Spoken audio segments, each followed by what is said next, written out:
Continuamos con La Noche. En el programa La Noche de NTN 24 hablan los protagonistas de la noticia. Nuestro subdirector Jefferson Beltrán entrevistó al senador estadounidense del Partido Republicano Marco Rubio. Se trata del legislador de origen hispano más influyente del Congreso norteamericano. Marco Rubio habló sobre el resultado de las elecciones, de la forma como serán ahora las relaciones con el gobierno de Barack Obama y de las sanciones que promoverá para castigar a regímenes como el de Venezuela, acusados de violaciones a los derechos humanos. A esta hora saludamos al senador del Partido Republicano por el estado de Florida, Marco Rubio, nos está acompañando en el programa La Noche en NTN 24. Senador, para nosotros es un gusto saludarlo en esta semana, una semana en la que su colectividad ha logrado un gran triunfo en las elecciones de medio tiempo en los Estados Unidos. Bienvenido al programa La Noche. Muchas gracias por tenerme. Obviamente para mí buena noticia, ¿no? Pero me alegro. Eso ocurrió el martes y el miércoles llegamos aquí a Bogotá. Nos hemos pasado 2 días en reuniones importantes que reafirman la importancia de esta relación a Estados Unidos, así que me alegra mucho estar con ustedes. Bueno, senador, comencemos hablando un poco de estas elecciones de medio tiempo en los Estados Unidos. El presidente Barack Obama ha utilizado el verbo oír. Él dice que ha oído a los votantes, a quienes fueron a las urnas, y que también ha oído a quienes no fueron, a esos 2/3 de la población que no asistieron a las urnas a votar. ¿Qué interpretación tiene usted de los resultados que dejan estas elecciones de medio tiempo? Bueno, mira, en Estados Unidos está pasando algo muy curioso. Han habido unos cambios estructurales muy rápidos a la economía. El mundo siempre está cambiando, pero jamás ha cambiado tan rápido y tan dramáticamente como lo que está cambiando hoy en día. Y eso ha creado una incertidumbre dentro de la población. Personas que hoy en día ven que el costo de todo sigue subiendo, pero sus sueldos no están subiendo. Jóvenes que se han graduado de universidad, pero no consiguen empleo. Y ven que ninguno de los partidos ha ofrecido ideas concretas. Obviamente el presidente, como está en función, pues recibe la crítica de diferentes políticas, y eso le ha dado apoyo a los republicanos. Ahora le corresponde a los republicanos a gobernar, a presentar ideas concretas de cómo vamos a mejorar a los Estados Unidos y cómo vamos a mejorar nuestra imagen y nuestra posición en el mundo, que aún importa más que nunca, porque la economía hoy en día es una economía global. Todo el mundo que ha visto este tema y que crea que se necesita una reforma migratoria, ese es un compromiso que yo también he hecho con John Boehner, que yo actuaría en la ausencia de acción por parte del Congreso. Acciones ejecutivas. Ese fue el ultimátum que le envió el presidente Barack Obama a los republicanos en el Congreso solo horas después del gran revés político que recibió su partido, el demócrata, en las elecciones de medio tiempo. Según las palabras del propio mandatario, la paciencia se acaba para que su propuesta de reforma migratoria integral sea aprobada. Un proyecto de ley que permanece estancado en la Cámara de Representantes de mayoría republicana desde hace 16 meses y que de llegar a ser aprobado le ofrecería un camino a cerca de 11 millones de indocumentados para lograr la ciudadanía. Un proyecto que fue bandera electoral en sus 2 mandatos, pero que hasta ahora es su gran promesa incumplida. ¿Cómo quieren proceder? Si quieren un proyecto de ley que se haga, ya sea el próximo año o al final de estoy ansioso de ver qué tienen que ofrecer, pero lo que no voy a hacer es simplemente esperar. Con estas declaraciones, el tema migratorio se reafirmó como una de las batallas políticas más candentes que librará la Casa Blanca con el Capitolio de mayoría republicana. Y es que solo pasaron horas de aquel ultimátum de Obama y la respuesta republicana fue contundente. Ustedes todos me habrán escuchado decir desde hace 2 años que nuestro sistema de inmigración está quebrado y necesita arreglarse. Pero le he dejado claro al presidente que si él actúa unilateralmente por su propia cuenta, fuera de la autoridad, él envenenará el ambiente y no habrá ninguna posibilidad de que la reforma migratoria avance en este Congreso. Con este panorama, el futuro de las relaciones entre el Congreso y la Casa Blanca se resume en 2 escenarios, advierten algunos analistas. Uno que sería el de la parálisis política, ya sea porque el Partido Republicano vete todas las iniciativas del presidente o el propio Obama haga lo mismo contra las propuestas republicanas. El otro escenario podría ser un periodo en el que haya grandes acuerdos bipartidistas. Sin embargo, existe un escenario más. A prominentes republicanos de origen hispano les preocupa las reacciones de los conservadores acérrimos, pues temen que se dañe la capacidad de cautivar el voto latino en las próximas elecciones del año 2016.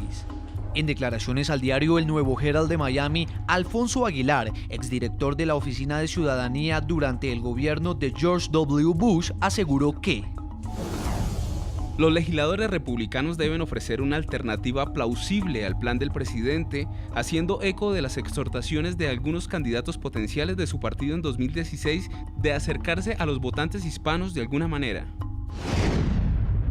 Senador Marco Rubio, usted dice que les tocó a ustedes gobernar en este momento. Muchos creen que la reforma migratoria tendrá pues un futuro apocalíptico con los republicanos en el Senado, y lo dicen argumentando que la reforma migratoria finalmente fue bloqueada por su partido en la Cámara de Representantes. ¿Qué puede responder usted ante eso? ¿Qué futuro le espera a la reforma migratoria? Yo creo que va a haber una reforma migratoria. No creo que se va a poder hacer de la manera que han intentado hacerlo en el pasado. Incluso los esfuerzos a cual yo me uní hace un año de tratar de hacer una reforma integral de una medida. Yo creo que es importante reconocer varias cosas. Primero, no hay país del mundo que es más generoso con la inmigración que Estados Unidos. 1 millón de personas cada año emigran a los Estados Unidos legalmente, permanente, pero han habido abusos. Están llegando miles y miles de personas ilegalmente y se están quedando. Y eso hay que lidiar con eso. Y hasta que eso no esté bajo control, yo no creo que el pueblo americano esté dispuesto a tocar los otros temas de importancia, modernizar el sistema de inmigración legal y obviamente lidiar de una manera razonable con las personas que han estado en el país ilegalmente por largo periodo de tiempo, que están en violación de las leyes de inmigración pero no han cometido ningún otro delito. Yo creo que si podemos traer bajo control la inmigración ilegal, yo creo que el público americano va a ser muy generoso y muy razonable en cómo lidiar con esas personas que están ilegalmente en el país ahora. Pero va a tener que ser a través de varios pasos, no en un proyecto de ley singular. Y creo que si lo hacemos de esa manera, sí se va a poder lograr una reforma migratoria. ¿Y usted cree que esa reforma migratoria sí alcanzará a estar aprobada antes de que finalice el mandato del presidente Barack Obama? Bueno, yo creo que partes importantes, sí, sin duda, si hay cooperación. El presidente se ha pronunciado a favor de hacerlo todo de una medida o nada. Y creo que ese modelo se ha tratado por más de una década y no ha funcionado. No creo que debemos seguir tratando un modelo que no tiene esperanza. Sí, y lo dijo en su discurso, señor senador. Él dijo que insistía en esa medida ejecutiva, ese decreto para regularizar la situación de cerca de 11 millones de indocumentados. Si él llega a emitir ese decreto, prácticamente sería imposible un consenso con los republicanos. Yo creo que sería muy contraproducente por dos razones. Primero, es de corto plazo. Esa decisión ejecutiva vence cuando se vence su término. Así que realmente sería un alivio de 2 años. Las personas que van a aplicar van a ser en los millones. Es decir, el sistema de aplicación posiblemente pueda demorar 2 años. Y al final del día, sí, yo creo que también va a complicar la oportunidad de poder lograr la reforma que necesitamos, una reforma permanente y duradera. Senador Marco Rubio, con esa mayoría que ha logrado el Partido Republicano en el Senado de los Estados Unidos, en el Congreso, prácticamente el dominio es absoluto por parte de su colectividad, ¿va a cambiar en algo la política exterior de los Estados Unidos referente a Venezuela? Porque ha sido muy tímida por parte del presidente Barack Obama. Yo creo que hay una posición, un apoyo bipartidista para las medidas que yo he pedido. Por ejemplo, yo he pedido una medida muy específica de sancionar a individuos en el gobierno venezolano que están cometiendo delitos contra los derechos humanos, que están cometiendo delitos de corrupción y robándose el tesoro de Venezuela e invirtiendo mucho de ese dinero en Estados Unidos.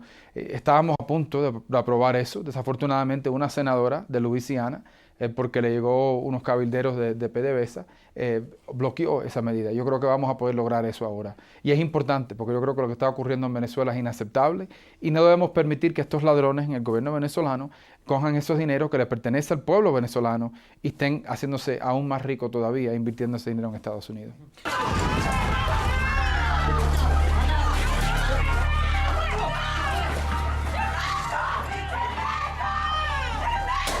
El clima de violencia y represión desatado en Venezuela desde el inicio en febrero pasado de masivas protestas antigubernamentales llevó a algunos congresistas como la republicana Ileana Ros-Lehtinen a liderar en la Cámara de Representantes estadounidense la aprobación de un proyecto de ley para sancionar al régimen de Nicolás Maduro por violaciones a los derechos humanos.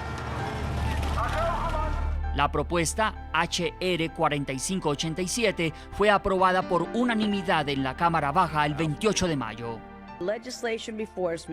La legislación es muy clara y directa. Va dirigida a funcionarios venezolanos, negándoles las visas para entrar a Estados Unidos, bloqueando las propiedades, congelando el acceso y prohibiendo transacciones financieras a los miembros del régimen venezolano que sean responsables de serios abusos de derechos humanos contra el pueblo de Venezuela. Ante la propuesta legislativa de sanciones contra funcionarios del régimen venezolano, el presidente Nicolás Maduro ya había anticipado su posición. La calificó de injerencista. son lo que son, estúpidos. Saquen sus sanciones. Al pueblo de Bolívar no lo paran sanciones de ningún imperio. El Comité de Relaciones Exteriores del Senado también discutió su propia iniciativa bajo el liderazgo del demócrata Robert Menéndez, y el republicano Marco Rubio dio visto bueno a un paquete de medidas, entre ellas la que contempla el congelamiento de las cuentas bancarias, acciones y propiedades inmobiliarias en Estados Unidos de al menos 25 funcionarios venezolanos involucrados en violaciones de derechos humanos. Muchos de estos individuos que se pasan la semana en Caracas violando los derechos humanos y se pasan los fines de semana en Florida disfrutando de los millones que se han robado del pueblo. Sin embargo, el debate por la vía rápida para la aprobación de este proyecto en el Pleno de la Cámara Alta, actualmente de mayoría demócrata, no fue posible antes de las elecciones del 4 de noviembre, debido a la oposición de algunos congresistas que temen, según ellos, repercusiones contra trabajadores en las filiales de petróleos de Venezuela en territorio estadounidense. En medio de la presión de aquellos legisladores que sí exigen una postura contundente contra el régimen de Maduro desde la Casa Blanca, el Departamento de Estado optó en julio pasado por imponer restricciones de viajes a Estados Unidos de funcionarios venezolanos considerados responsables o cómplices de violaciones a los derechos humanos. Sin embargo, al anunciar la decisión, Washington no especificó quiénes ni cuántos son los funcionarios afectados con la medida. Este paso demuestra nuestro compromiso de responsabilizar a los individuos que cometen abusos de los derechos humanos, aun cuando no vamos a identificar públicamente a estas personas por motivos de confidencialidad.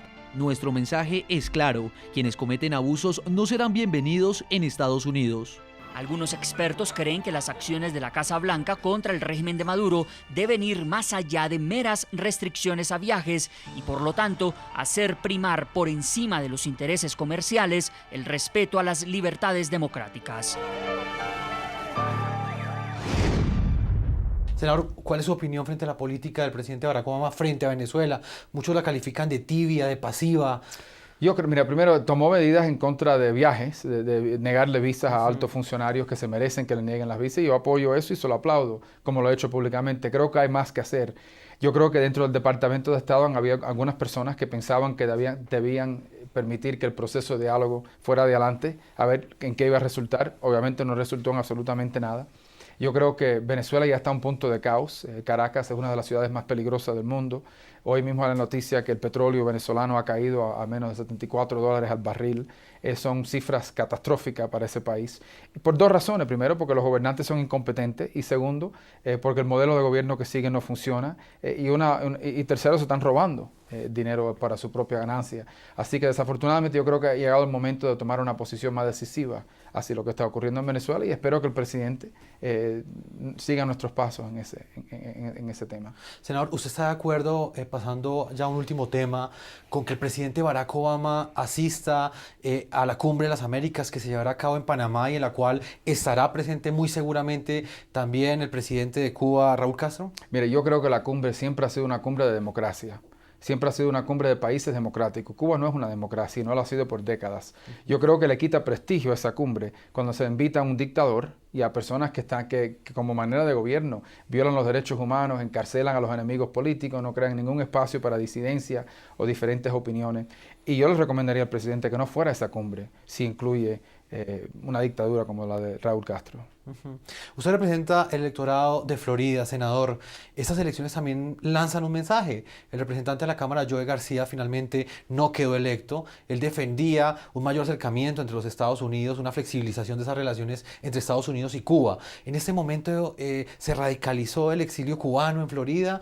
¿Son quienes están manejando el mensaje político? Bueno, yo creo que eso fue uno de los temas. Habían otros. Estos temas nacionales también impactan. Él votó con su partido en varios temas que también le costaron la elección. Pero mira, yo estoy a favor de que la situación entre Cuba y los Estados Unidos cambie, pero eso le corresponde al gobierno cubano. Eso está escrito, el embargo, por ejemplo, está codificado. Eso está en las leyes de los Estados Unidos. El presidente no la puede quitar. Y es muy simple. El día que en Cuba haya una democracia, se respete derechos humanos, haya espacio para una prensa libre, todos los otros beneficios que existen en casi todo el hemisferio, el embargo desaparece por ley. Eso le corresponde al gobierno cubano tomar esas medidas. Yo lo único que yo pido para el pueblo cubano es lo que tiene el pueblo colombiano. Es lo que tiene el pueblo de República Dominicana, es lo que tiene el pueblo de Argentina y de Perú y de Chile. Elecciones entre diferentes partidos que se puedan expresar abiertamente, una libertad de prensa, que puedan cuestionar a sus líderes y las personas se puedan expresar libremente. Es lo que yo pido para Cuba. El modelo económico cubano le corresponde al pueblo cubano escogerlo. Y el día que estén dispuestos a hacer eso es el día que el embargo no va a existir. Mientras tanto, le diré que el embargo al final del día, una de las razones por las cuales la razón por la cual Cuba está sufriendo económicamente no tiene absolutamente nada que ver con el embargo. Cuba puede comprar productos de cualquier país del mundo. No lo hacen porque los líderes son incompetentes, porque tienen una economía que no funciona. Igual que Venezuela, tienen a líderes que son ladrones, que se están robando el dinero del pueblo cubano por la posición política que tienen. Senador, ¿usted defiende una política aislacionista hacia Cuba o cree usted esa tesis de muchos gobernantes en el continente americano que defienden que Cuba no debe ser apartada de los escenarios regionales, de los bloques regionales, precisamente para lograr una transformación de esa forma hacia la isla? Yo no creo que ningún tipo de cambio hacia Cuba, Estados Unidos, va a llegar a ese tipo de acuerdo. Por ejemplo, hoy en día los viajes a Cuba han incrementado de manera espantosa. Increíble la cantidad de viajes que hay. Personas que están llegando de Cuba a Estados Unidos y al año y al día están viajando 11, 12 veces al año o más. Eso no ha cambiado absolutamente nada. Lo único que ha cambiado es una fuente de ingreso adicional al gobierno y a la tiranía castrista. Igual que le digo con los productos, en Cuba hay muchos productos americanos que se venden bajo excepciones que se han hecho. Eso no va a cambiar absolutamente nada. Cuba es una isla 100% controlada por un gobierno y cualquier tipo de apertura de parte de Estados Unidos va a ser 100% controlada por el gobierno cubano a beneficio del liderazgo de ese país y no al beneficio del pueblo. Senador Marco Rubio, le agradezco el tiempo que le ha concedido al programa La Noche, a nuestra audiencia en el continente americano, a NTN 24. Muchas gracias, se lo agradezco. A propósito del tema de hoy, le preguntamos a nuestros televidentes, ¿creen que el presidente de Estados Unidos, Barack Obama, logrará acordar una reforma migratoria en un Congreso dominado por el Partido Republicano? Los invitamos a enviar sus opiniones a través de las cuentas de Twitter del equipo periodístico del programa La Noche. En minutos regresamos con todo el análisis, también desde el tercer simposio Democracia en las Américas, que toca, entre otros temas, la situación de Cuba y Venezuela. Ya volvemos. Ya regresamos con La Noche.